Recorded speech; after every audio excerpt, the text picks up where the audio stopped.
It's Monday, February the 20th, 2023. You're listening to Wes and Shelley Share, coming to you from Matthews, North Carolina. Episode 4, Summer Dog. We've had a big weekend, Shelley. Why are we doing this on Monday and not Sunday? Well, we had a wonderful time with family, celebrating the life of Wes's mother, Angie Fryer, and we spent yesterday with family. So we're doing it tonight because we've just come in from Manhattan, Kansas, and winding up our weekend today. So we called this episode Summer Dog because that is one of the books I remember reading. I think my dad read it to me. It's a book I remember from childhood. So we are going to talk about, in the first half, books we remember reading and others reading to us, and books that we shared with our children, and we're kind of doing that as a theme. But anyway, we're going to talk about those memories, not just of ones that we've read and ones that our kids have read. And then we're also going to talk about Manhattan memories. So for those of you that don't know The Little Apple, we will introduce it to you. And then we've got a Wanderlink and a Wonderlink, and we have a Spotify playlist link that we haven't, I don't think, talked about on a show. So, long weekend. We need to do this earlier. We do. We need to definitely do this earlier. Although we had a lovely day of travel. And it actually worked out well when we came back, when we were going, because things got really delayed, but it ended up not having to rush, and that was really good. And so it was nice. So tell us about books you remember others reading to you when you were growing up, Shelley. Were books important in your family? For those that don't know, where did you grow up? I grew up in Lubbock, Texas. My family moved there when I was 3. Mother and Dad were both working on their masters at Texas Tech University. So we moved there. I think from I was Whiteface, 3. right? Yeah, from Whiteface, Texas. And Jenna was maybe 6 months old. Mother and Dad started working on their masters. Anyway, and so grew up there on 38th Street in Lubbock, Texas. Later we moved to 8th Street when I was in 6th grade. Which was traumatic because you left all your friends, right? I did, but you know what? Life is an adventure. So, made new friends. Well, I was just getting ready. You know, we moved in 6th grade, so I started 7th grade at a new junior high. And it's always awkward and hard to make friends in middle school. So, anyway, books that I know this sounds bad, but I don't remember my parents reading me chapter books. I mean, I know my mother, read me books, lots of books, but I don't ever remember my mother reading chapter books to me. But I do remember teachers reading out loud. And one of my favorite books that a teacher read in 4th grade, and maybe I've talked about this before, but in 4th grade in Texas, it's Texas history. And so it's cattle and cattle ranching. And so that was 4th grade. And I had a teacher named Mrs. Flint. And, I loved Mrs. Flint. In fact, that's who I wanted. I don't even know how I knew her, but I think that's the one teacher my mother ever requested, because probably a neighbor friend had Mrs. Flint and loved her, but Mrs. Flint loved ranching and loved teaching about Texas, and I love that too. And one of the books that she read us was called Little Britches. And it was about a little boy, who became a cattle wrangler. And anyway, it was just really fun, and just be able to live that. Of course, I went through that horse phase as a child and loved horses. I was convinced that I was born to the wrong parents, because my parents were supposed to be cowboys. But anyway, so I do remember that. And to take it to the present day, we're actually going to find out about places you can go on trail rides and just ride around here. Yeah. We've done some summer trail rides in Colorado and with our kids in Wyoming, but yeah, there are horses in Oklahoma and there's horses in North Carolina. That's right. And you really just fell in love with the whole ranching and the Ranching Heritage Center and all of that, right? Yeah, absolutely. Which is a really neat museum in Lubbock that tells the story of Texas history and the Panhandle. And Sure. how And there's a lot of that there. sod houses and wood houses and The 4-6 ranch and and also it was the Comanche Indians and Paladura Canyon and Colonel Mackenzie and just Quanah Parker, and so it's a lot of that history as well. Yeah, so right. yeah, a lot of neat history. What about you? Well, I asked. I don't think I asked. Well, I did a little bit, Rich. I asked our kids a little bit. So we were with our kids this weekend, which is rare. Alexander remembers Wildcat reading. It was the name of my dad for them, the grandparent name. Remember him reading "Trumpet of the Swan" by E.B. White.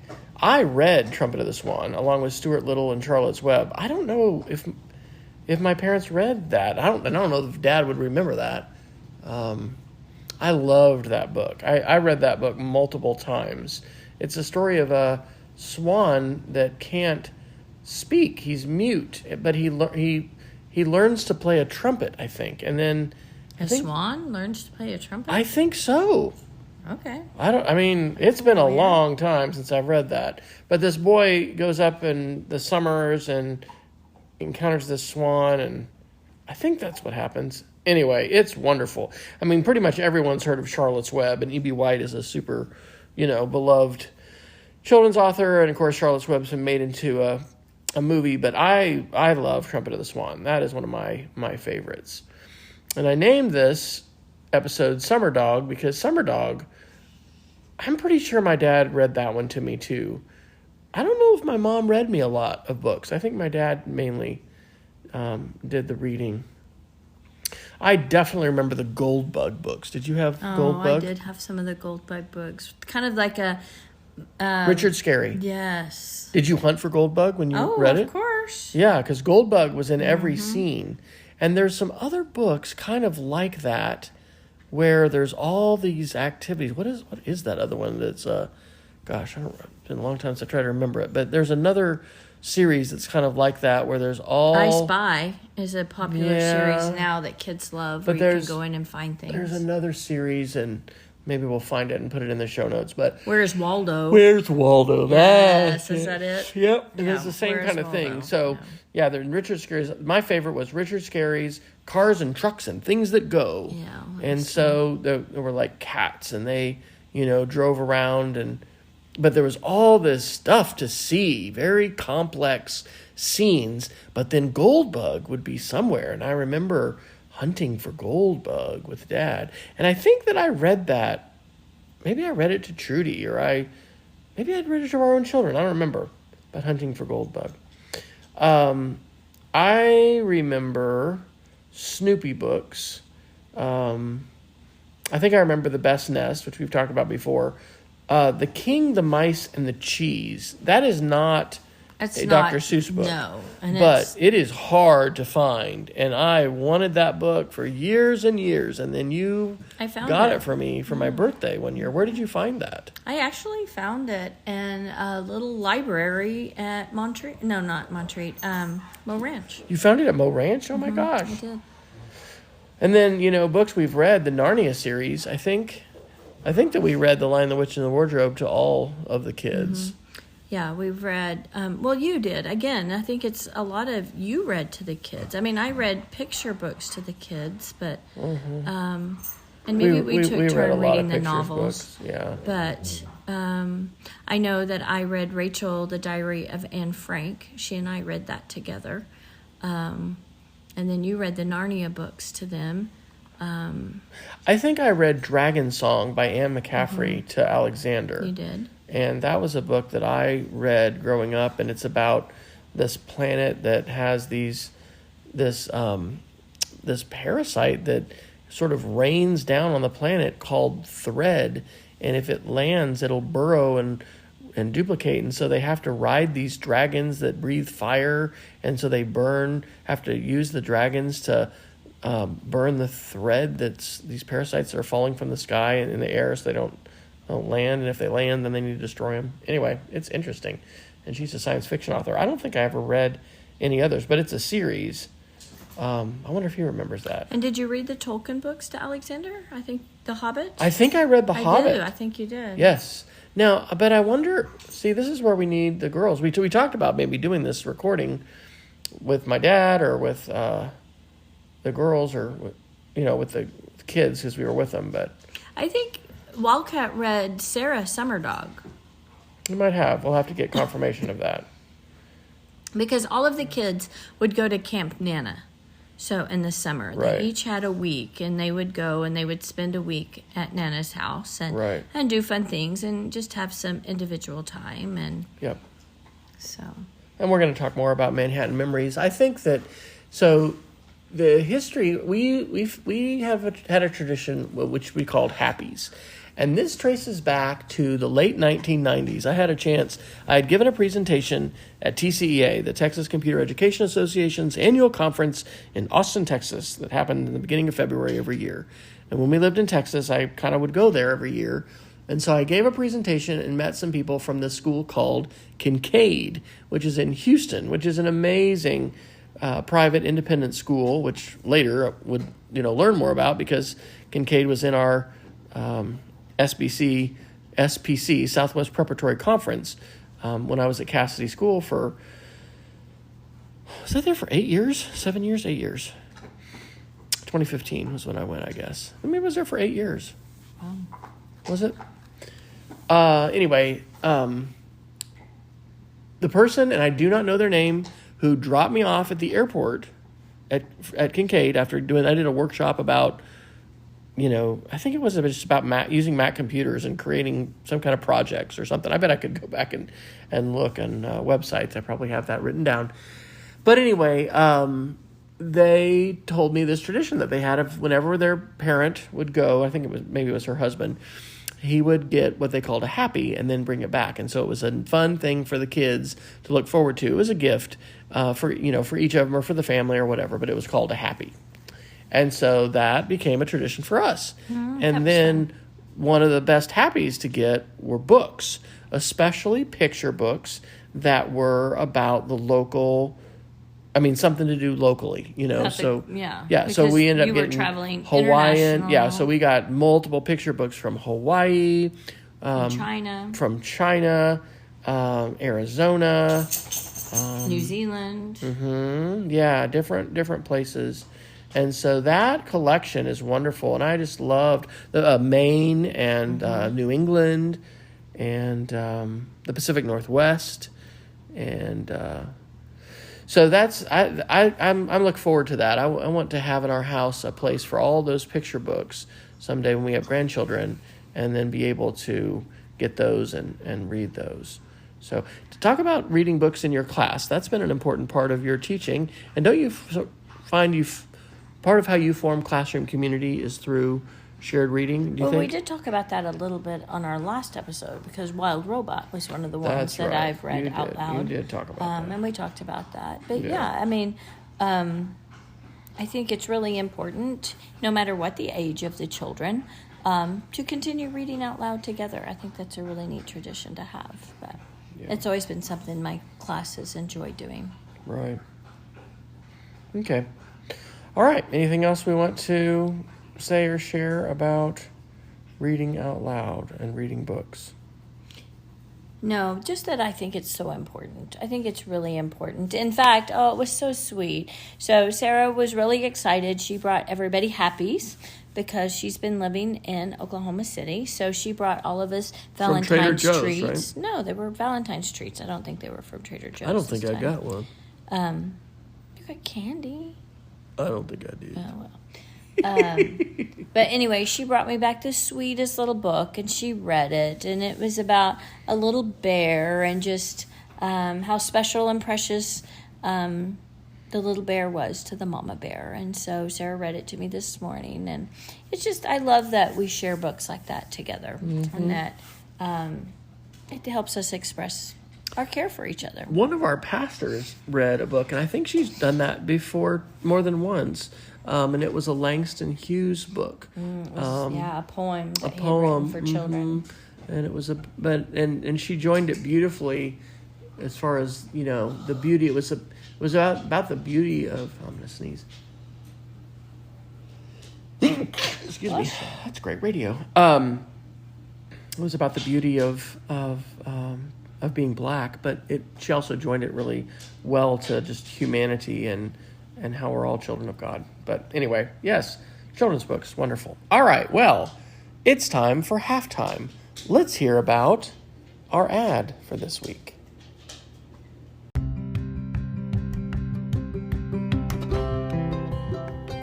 This episode of Wes and Shelley Shares is brought to you by Cook with Wes.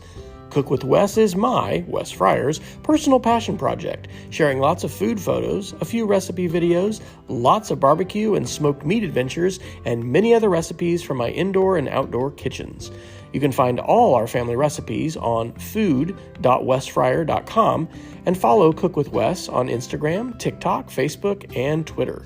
If you're on Mastodon, and really, why not? Since Twitter has become a bit of a dumpster fire, you can search for the hashtag CookWithWes to find my latest food shares there. Well, I did start a separate YouTube channel for Cook with Wes, but I've continued to post most of my cooking videos on YouTube on my main channel. You can access the complete playlist at wfryer.me/cook. Thanks for tuning in to Wes and Shelley Shares. I hope to see you on social media on one of the channels for Cook with Wes.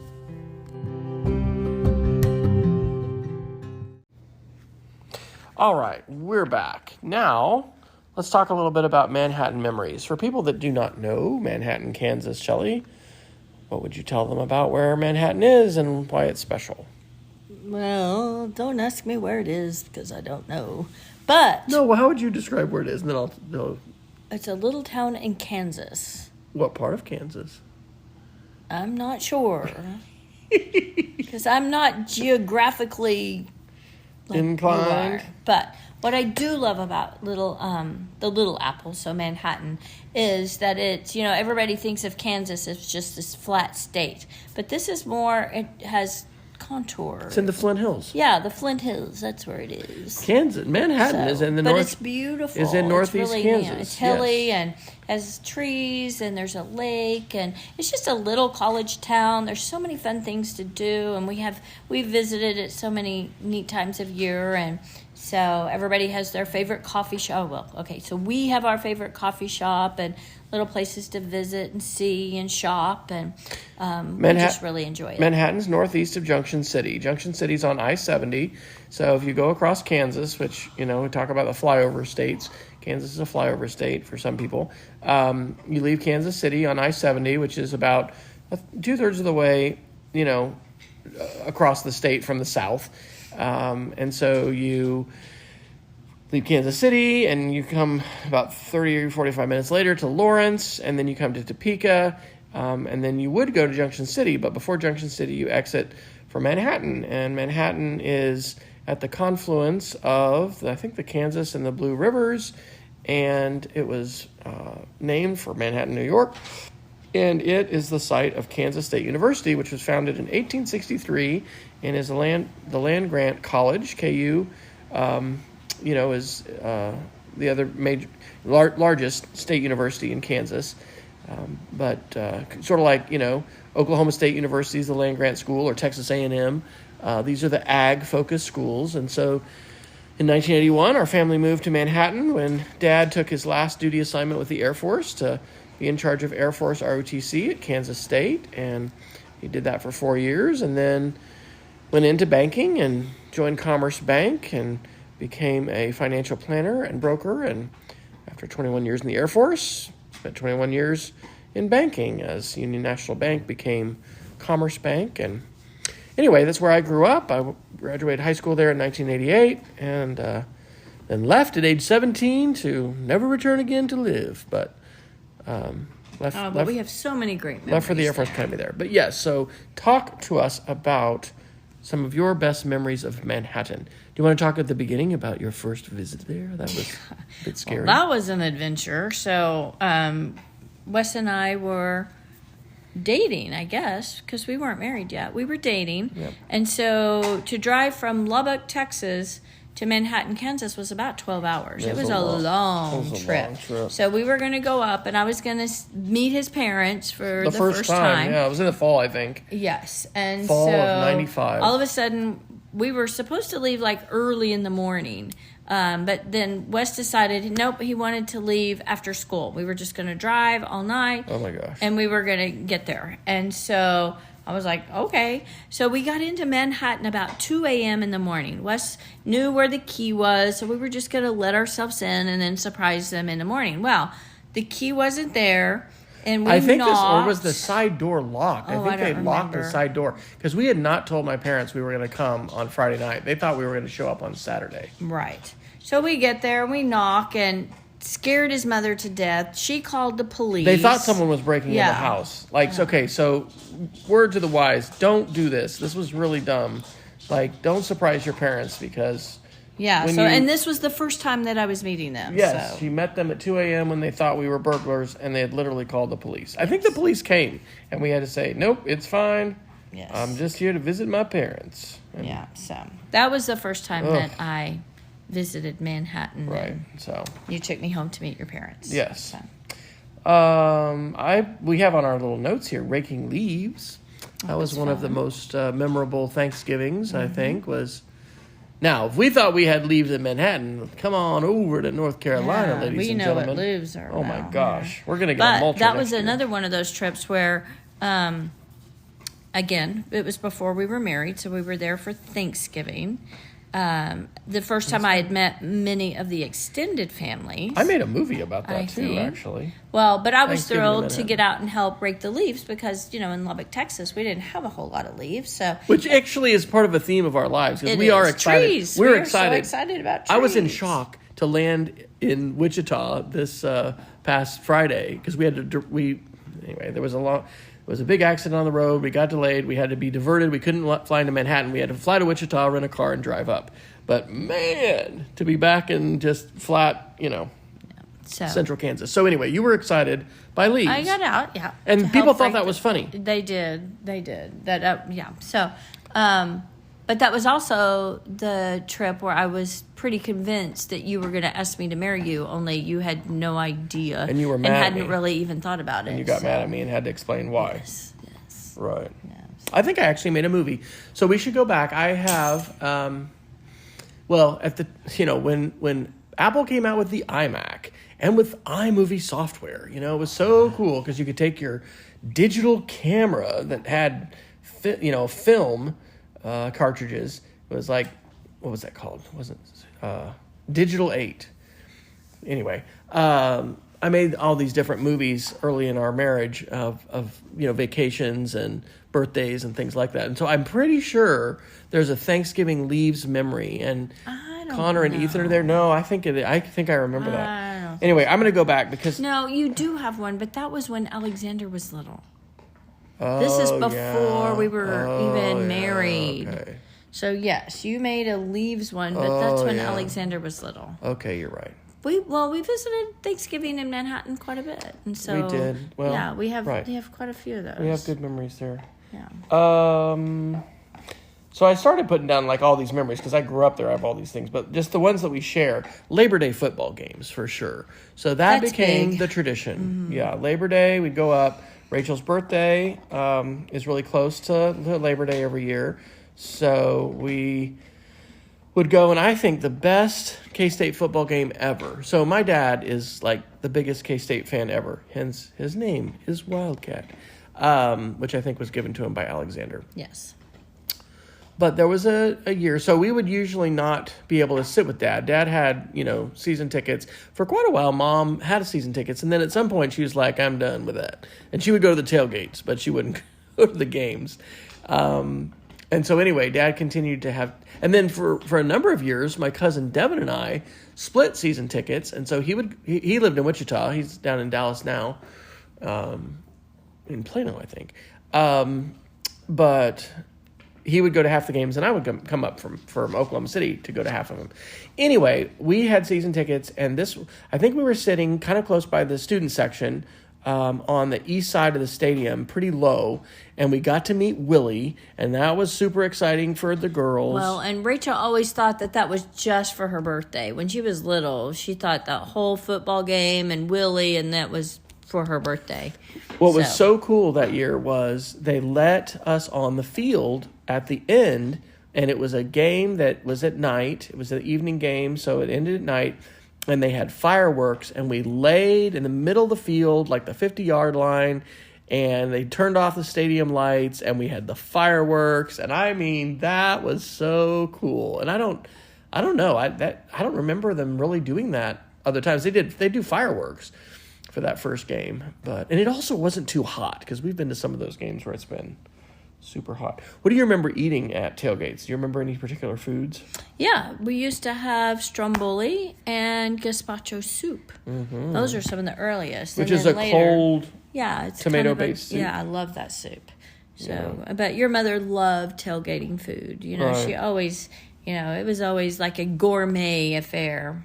So, in the evolution of tailgating, of course, it's expensive to get, an actual place in the parking lot. So Mom and Dad they had a spot, but then their friends that they tailgated with, and I should know the names of who they tailgated with, but they had a motorhome, and so for a number of years we'd have that motorhome, and then everyone would kind of potluck, and they would bring different things, and that's a whole culture as far as football tailgating cultures.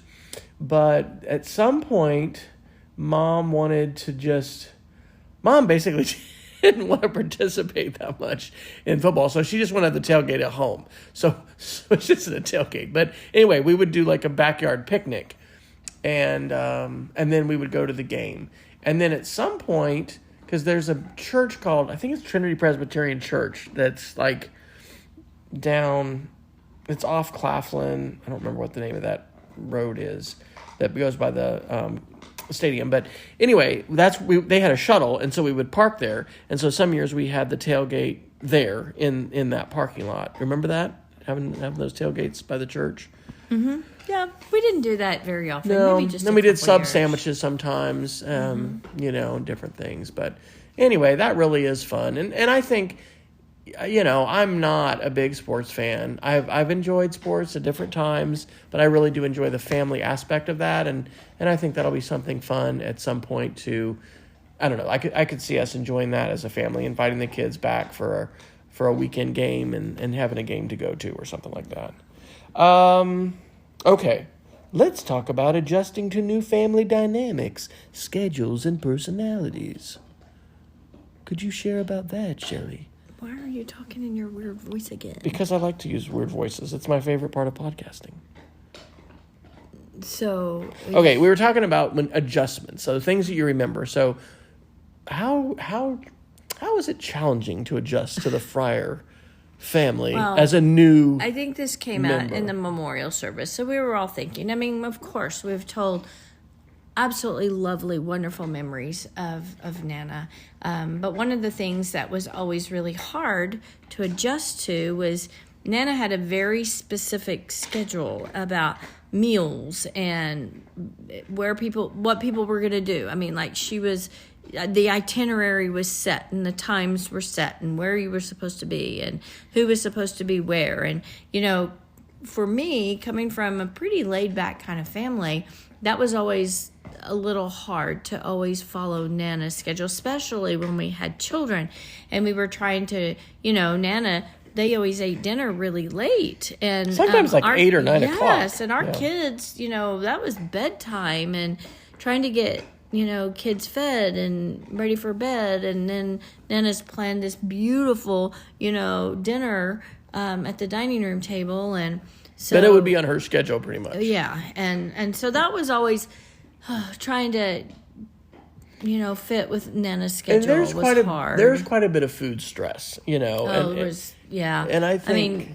you talked lovely about his mother was a gourmet cook and a lot of adventurous foods and really good foods, but there was a lot of food stress around the table, especially, again, with children, and she was great with kids. I mean, she loved kids, but she was always the controller of the food. She could be demanding as far as expectations of what you would eat. You had to taste everything, and you had to clean your plate. And criticized if you put salt on food couldn't use salt or before tasting. It was. There seems like there was always a lot of issues with food.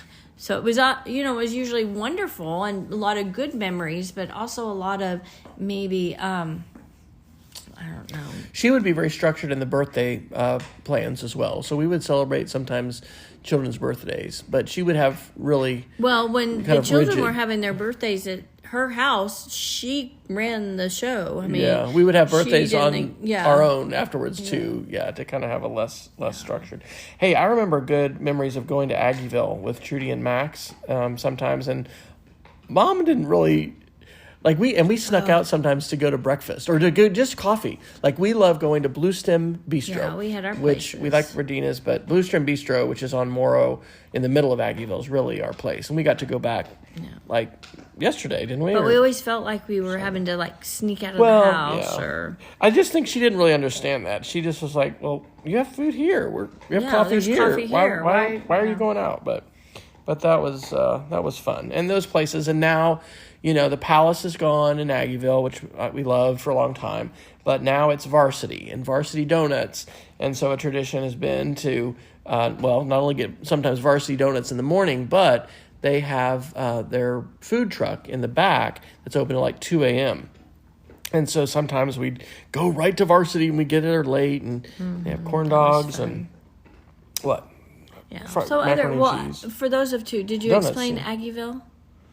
No, what do you tell So about Aggieville is kind of right next to campus, and it was a lot of bars. Yeah. When we first it used to be there, the highest all bars, the highest concentration of bars in this whatever area. But at some point. But now there's a lot of neat shops and restaurants and places to there's eat. Still a lot of bars there. So there's a lot of bars there, but it's the college part of town. Yes. So and there's a bookstore we love the to Dusty go bookshelf. to. Yeah, the Dusty. In fact, one of our church members back in Edmond, her granddaughter, I think, is the owner of the Dusty Bookshelf, which burned and was gone for a while, and then they rebuilt. And so, anyway, good memories. All right, well, hey, we actually talked for 15 minutes pretty quick there. So, anything else you want to share about Manhattan memories? No, usually sports, family, lots of family, Mm-hmm. a lot of places to go and see and do. Yeah.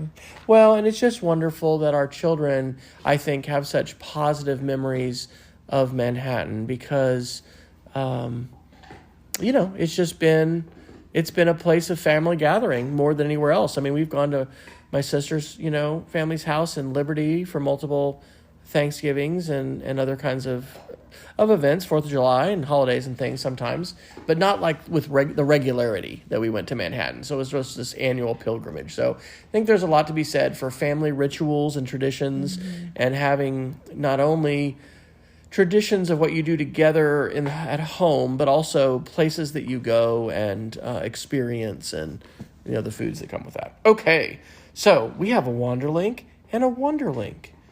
What's our Wanderlink, Shelley? We went there last night. Yeah, there's a neat place. It's a winery in Manhattan, and it's called Liquid Art.